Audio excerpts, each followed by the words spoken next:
Work with rural areas. 2-3 చెరువు గుంటలు బాగు చేయడం జరిగింది. కానీ తర్వాత 12 ఏళ్ల నుంచి సిటీలోనే ఎక్కువ టైం ఇస్తున్నాను. సో నా అబ్జర్వేషన్స్ మాత్రం మీతో నేను షేర్ చేస్తాను. నా దగ్గర డేటా చాలా మటుకు ఉన్నది. అంటే నేను ఒక స్వరాన్ సంస్థ, మా చిన్న సంస్థ. మాకు ఎవరైనా ఇంకుడు గుంతల విషయంలో పిలిస్తే నేను వెళ్ళేవాడిని. ఇప్పుడు కూడా వెళ్తున్నాను, చేస్తున్నాను. అయితే ఐ మేడ్ ఏ క్వశ్చనర్. అంటే ఇప్పుడు ఆ క్వశ్చనర్ వాళ్ళు ఫిలప్ చేస్తే కానీ నేను వెళ్తాను. అదర్వైజ్ నేను వెళ్తే అక్కడ నిలబడము, వాళ్ళు మాట్లాడుకోవడం జరుగుతుంది మాట. సో నేను చూసిన ఎన్ని డెవలప్మెంట్స్ అనేది ఈ 5-6 ఏళ్లలో, ఎస్పెషల్లీ 4-5 yearsలో ఒక గేటెడ్ కమ్యూనిటీ 5 ఎకరాలు 6 ఎకరాల్లో వస్తుంది, 10 ఎకరాల్లో వస్తుంది. అందులో 2000 మంది 3000 మంది ఫ్యామిలీస్. అంటే ఒక గ్రామము 5000 ఎకరాలలో ఒక గ్రామం ఉంటుండే, అందులో 2000 జనాభా కూడా ఉండదు కదా మనకి. ఆ ఊరు మొత్తం వచ్చి ఇప్పుడు 5 ఎకరాలలో నివసిస్తుంది. అలాంటి సిటీ చుట్టూ ఎన్నో వస్తున్నాయి, వందలాది కొద్ది వస్తున్నాయి.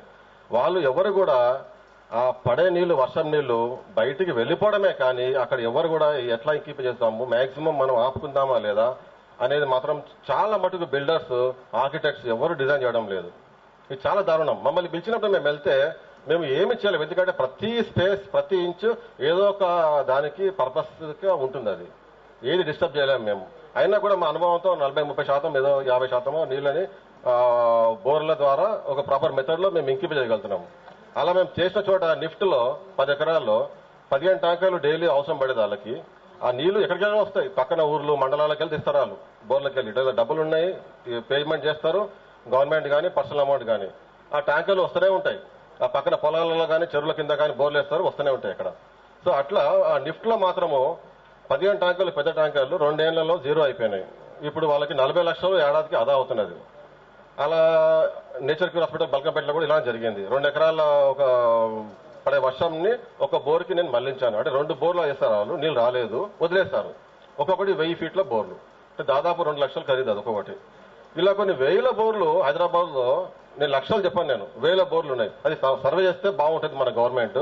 అవన్నీ అది పెద్ద అసెట్. అది అసలు చెప్పాలంటే కోట్ల రూపాయలు భూముల్లో పాతిపెట్టినాయి మన దగ్గర.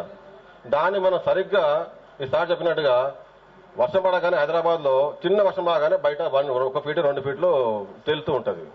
మ్యాన్ హోల్స్ ఓవర్ఫ్లో అవ్వడము, యాక్సిడెంట్స్, ట్రాఫిక్ జామ్ అవ్వడం. కనీసం ఫీజిబుల్ అయిన చోట్ల, ఇళ్లలో, గేటెడ్ కమ్యూనిటీస్ లో, ఇన్స్టిట్యూట్స్ లో ఆ నీళ్లు కొన్ని చోట్ల 100% మనం భూముల్లోకి పంపించవచ్చు, బయట పోకుండా చేయొచ్చు మనం. అలా ఎంతో వరకు గ్రౌండ్ వాటర్ టేబుల్ పెరుగుతుంది. ఒక అపార్ట్మెంట్ లో మేము చేసినాము, 80% వాటర్ ఒక బోర్ ద్వారా, కొత్త బోర్ వేసి దాని ద్వారా మేము భూమిలోకి వెళ్తుంది. దాని ద్వారా వాళ్ళ వర్కింగ్ బోర్వెల్ కూడా మంచి ఈల్డ్ పెరిగింది. వాళ్ళకి అబ్జర్వేషన్ అక్కడ ఏంటంటే 31,000 బిల్ వచ్చేది వాళ్ళకి, లిఫ్ట్ది, బోర్ది, కామన్ పార్కింగ్, లైటింగ్ది. ఈ తర్వాత 25,000 వాళ్ళకి బిల్ వస్తుంది. వాళ్ళు అనలైజ్ చేస్తే ఏంటంటే గ్రౌండ్ వాటర్ పెరిగినందుకు 5,000 రూపాయలు తేడా వస్తుంది పర్ మంత్లీ బిల్. అది ఒక్క ఇంటికి, ఒక అపార్ట్మెంట్కి అంత తేడా వచ్చిందంటే మీరు ఇంకా ఎన్నో వేలు లక్షల ఇండ్లు ఉన్నాయి మన హైదరాబాద్ లో. మనం అలా పెంచగలిగితే ఎంత టేబుల్ పైకి పెరిగి ఎంత కరెంట్ కన్సంప్షన్ తగ్గిపోతుంది. ఇది సార్. ఇంకోటి నేను ఇంత చెప్పాను కదా, ఒక క్వశ్చన్ నేను డేటా కలెక్ట్ చేస్తాను కదా. హకీంపేట్ నిసా NISA 143 ఎకరాల్లో ఉంది. అది వాళ్ళకి మంత్లీ బిల్లు 40 లక్షలు.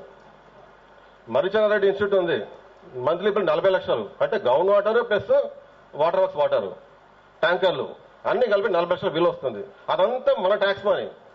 వాళ్ళు క్యాంపస్ రన్ చేయడం ముఖ్యం కాదు, నీళ్లు కూడా ఎక్కడికెళ్ళి వస్తున్నాయి, ఎట్లా చేయొచ్చు మనము, మన నీళ్లు మనం ఆపుకోగలిగితే 40 లక్షలు 20 లక్షలు వద్దా, 10 లక్షలు వద్దా అని ఆలోచనలు పెట్టడం లేదు వాళ్ళు. ఇది కూడా ఇంపార్టెంటే వాళ్ళకి. 33 ఎకరాలు డాక్టర్ మరిచెన్నారెడ్డి ఒక కొండలా ఉంటుంది. అది నీళ్లు ఎక్కడిదక్కడ ఆపొచ్చు మనం. ఇప్పటిదాకా వాళ్ళు ప్రయత్నం చేయడం లేదు వాళ్ళు. కానీ 40 లక్షలు మాత్రము ఫండ్స్ వస్తాయి, గ్రాంట్స్ వస్తాయి, వాళ్ళు కడుతూనే ఉన్నారు. వాళ్ళు ఆ నీళ్లు కిందికి ఫ్లడ్ అయిపోతున్నాయి. ఏ డ్రైనేజ్ లో, ఏ సివేజ్ లో పోతూనే ఉన్నాయి రోజు నీళ్ళు. అవి 143 acres నీసా ఉంది హకీంపేటలో క్యాంపస్. పెద్ద పెద్ద డ్రైన్ లైన్స్, ఇంత సాలిడ్ సిమెంట్ తో నీళ్లు పడగానే వాళ్ళ కాంపౌండ్ వాళ్ళు దాటి బయటికి వెళ్ళిపోతున్నాయి. మళ్ళీ వాళ్ళు ట్యాంకర్లు కూడా 2 పాత బావులు ఉన్నాయి, హ్యూజ్ వెల్స్ ఎండిపోయినాయి, బోర్లు ఎండిపోయినాయి, 22 బోర్లు, అలా 18 బోర్లు ఎండిపోయినాయి వాళ్ళకి. మొత్తం డేటా దగ్గర ఉంది. నేను వెళ్ళి తిరిగాను, చూశాను నేను. కానీ వాళ్ళు అసలు కరెక్ట్గా చేసుకుంటే వాళ్ళకే కాదు, వాళ్ళు ఉల్టా బయట వాళ్ళకి కూడా నీళ్ళు ఇవ్వచ్చు. 143 ఎకరాలు అది. సో ఇలాంటి ఎన్నో ఇన్స్టిట్యూట్స్ ఉన్నాయి. మన రాజ్భవన్ ఉంది 33 ఎకరాలు. అది నీళ్ళు అన్ని బయటికి వెళ్ళిపోతాయి. పోయినప్పుడల్లా సిమెంట్ రోడ్లు, తార్ రోడ్లు, ఇట్లా దాని విస్తీర్ణం పెరుగుతూనే ఉంటుంది. దాన్ని రాజ్భవన్ లో కూడా ఏ ఇంజనీర్ చెప్పాలి కదా కనీసము. వాళ్ళు కూడా నీళ్లు కొంటున్నారు. వాళ్ళు కూడా ఎక్కడ వెళ్ళినా కూడా నేను 2-3 yearsలో నేను చేసిన డేటా ఇది. ప్రతి అపార్ట్మెంట్ యావరేజ్గా 5 లక్షల నుంచి ₹1 కోటి దాకా నీళ్లు కొంటున్నారు పర్ యానం. 1 crore కూడా నీళ్లు కొంటున్నారు వాళ్ళు.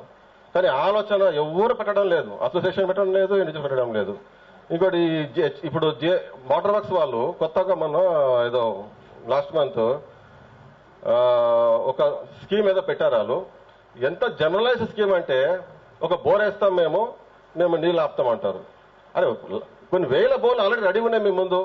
ఫస్ట్ అవి ఐడెంటిఫై చేయండి, మీరు దాంట్లో నీళ్ళు పంపించండి. మీ whatever technology method you are adapting. అది చేయకుండా కొత్త బోర్ వేస్తా అంటారు వాళ్ళు. అంటే మళ్ళీ మన డబ్బులు మళ్ళీ వృధా చేయడం మళ్ళీ అనవసరంగా. సో ఇవన్నీ మీరు దయచేసి నోట్ చేసి, ఎందుకంటే సార్ మన సిటీ ఇందాక ఒకసారి చెప్పారు ఇంజనీర్ గారు, నిజాం సాగర్ నీళ్ళు ఆపి సింగూరు నుంచి మనకి ఇస్తున్నా ఉన్నారు. మనకి ఎందుకంత మనం తోడేయాలి వాళ్ళ వాటర్ని. మన మీద నెత్తి మీద గ్రావిటీ మీద పడి మన కాళ్ళ కింద నుంచి వెళ్ళిపోతున్నాయి. చిన్న ప్రయత్నం చేస్తే మనం ఎంతో నీళ్లు ఊర్లలోకి వెళ్ళి తెచ్చుకునేదానికి మనం ఆపవచ్చు మనము. సార్ ఇంకో చిన్న విషయం, ఇది రైతుల విషయంలోనే అంటే డైలీ న్యూస్లో చదువుతున్నాను నేను కూడా. సో నేను కూడా కొన్ని వికారాబాద్ మండలం వెళ్ళాను నేను ఒక 2-3 days. వాళ్ళు నేను ఏదో పాయింట్ చూస్తా అంటే పాయింట్ విషయంలో కొంచెం మాట్లాడడానికి వెళ్తే నేను కలిసింది 7 మంది రైతులకి.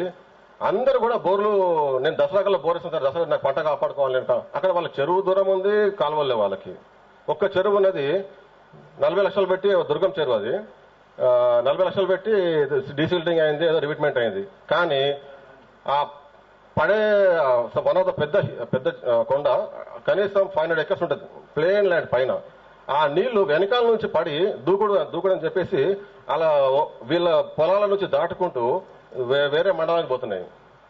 సోర్స్ ఏమో ఎటో పోతున్నది, ఇక్కడ మాత్రం డీసిల్టింగ్ అయింది. ఇక్కడ 40-45 lakhs. కానీ వాళ్ళు అదే సఫర్ అవుతున్నారు వాళ్ళు. సో వాళ్ళు బోర్లు వేయడానికి రెడీ ఉన్నారు వాళ్ళు.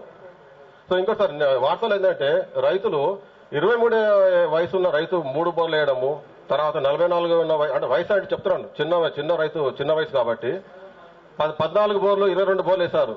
మన వాటర్ యాక్ట్ ఉన్నది, డిపార్ట్మెంట్స్ ఉన్నాయి. వాళ్ళు ఇంటర్ఫియర్ అయ్యి బోరు వేసే ముందు కనీసం పాయింట్ చూపెట్టాలి వాళ్ళకి. సైంటిఫిక్ గా ఎన్జీఆర్ఐ కానీ ఎన్ఆర్ఎస్ఐ కానీ వాళ్ళతో కలుపుకొని మీరు వేయకూడదు, మేము వస్తాం, మేము చూపెడతాము, కనీసం కొంచెం ఈల్డ్ పాయింట్ అని చూపెట్టాలి వాళ్ళకి. వాళ్ళు వదిలేస్తున్నారు. మన ఇక్కడ అపార్ట్మెంట్ లో ఒక బోర్ వేయాలంటే 20 మంది 40 మంది కలిసి వేసుకుంటాం మనం. 10,000 కూడా మనకు ఎక్కువ అనిపిస్తుంది. ఆ రైతు మాత్రం 3 లక్షలు 2 లక్షలు ఒక్కడే వేస్తాడు, ఇంకో బోర్ వేస్తాడు కథం. సార్ చెప్పినట్టుగా మన నెక్స్ట్ అన్ఫార్చునేట్ థింగ్స్ అవుతూనే ఉన్నాయి అట్లా. సో వాళ్ళ బోర్లు వేసే దగ్గర మన డిపార్ట్మెంట్ ఇంటర్ఫియర్ అవ్వాలి.